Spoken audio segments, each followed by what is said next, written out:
Ayan na naman.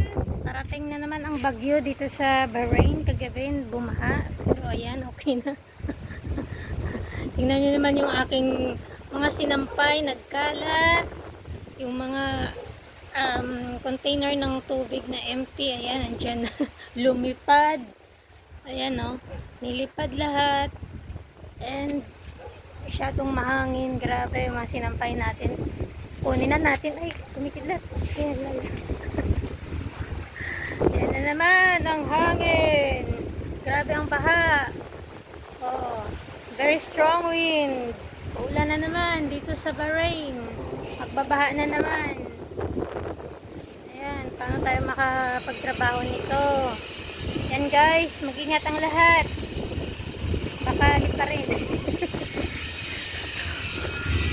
Grabe. Grabe talaga. So, hindi natin akalain na uulan pa at ganito yung hangin kasi magsa-summer na dito eh. Mainit na actually naman nakaraang linggo, nakaraang mga araw. Kahapon biglang bumuhos ang napakalakas na ulan. Grabe, bumaha. Yan na, yan na. Kunin na natin mga labahin natin. Yan, ingat guys.